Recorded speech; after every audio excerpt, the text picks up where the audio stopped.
Sebelum kita bermula, jangan lupa untuk like dan tekan butang subscribe jika Anda menonton melalui YouTube. Assalamualaikum, berjumpa kita sekali lagi dalam siri Python belajar secara mudah. Pada siri ke-7 kali ini, kita akan mula menyentuh for loop. Sebelum itu, saya ingin membawa anda ke laman YouTube kami di Labella Academy Learning Channel seperti dalam paparan di sini. Di laman YouTube Labella Learning Channel ini, kita telah susun semua video-video yang saya kongsikan sebelum ini dalam bentuk playlist dan anda boleh ikuti pada masa yang anda rasakan sesuai. Pertama sekali kita kena tahu apa itu for loop. Untuk itu kita buka w3school.com Python dan daripada situ kita boleh tengok Python for loops. Dikatakan di sini, a for loop is used for iterating over a sequence that is either a list, a tuple, a dictionary, a set, or a string. Ingat lagi tak pulau pandan jauh ke tengah, gunung daik bercabang 3? Itu ialah string. Dalam siri kali ini, saya akan perkenalkan data type jenis sequence. Sequence ni dia ada 3, iaitu list, tuple dan range. Untuk seri ini, saya akan cuma memperkenalkan list sahaja. Sebab kita akan guna list ni untuk membuat kita punya for loop. Apa beza while loop dengan for loop ni?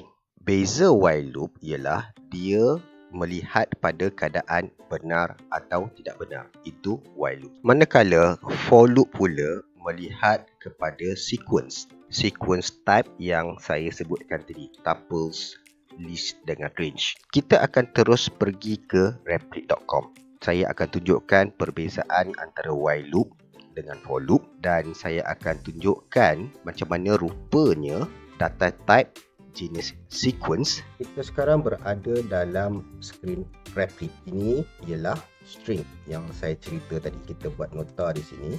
Contoh string. Sekarang ni saya nak tunjukkan contoh while loop. Sebelum ni saya letak while loop bersama dengan x. Ini contoh sebelum ni while x less than equals 10, print x tambah x sama 1. Kalau kita tekan run, ni pulau pandan jauh ke tengah, gunung daik bercabang 3, 0, 1, 2, 3, 1, 2, 3, 4, 5, 6, 7. Kita jarakkan dia senang, print empty line. Jadi dia akan ada line 1. Okey, ada line 1. Okey. Sekarang ni apa yang saya nak buat sini ialah contoh for loop. Dalam contoh for loop ni, kita akan guna sequence untuk list. List ni, contoh list di sini, x equals apple, banana, cherry. Apa saya nak buat di sini, kita buat sini, contoh nama, sama juga dengan Imah, Echa, Kasim, Aaron, Cantik. Ini saya letak dekat bahagian komen. Kita akan gerakkan nama ni, kita copy, letak kat sini. Okay, ini ialah list. Ini format dia. Bila kita guna for, kata orang ni beratur dekat ATM machine kan. ATM machine in, maksudnya dalam.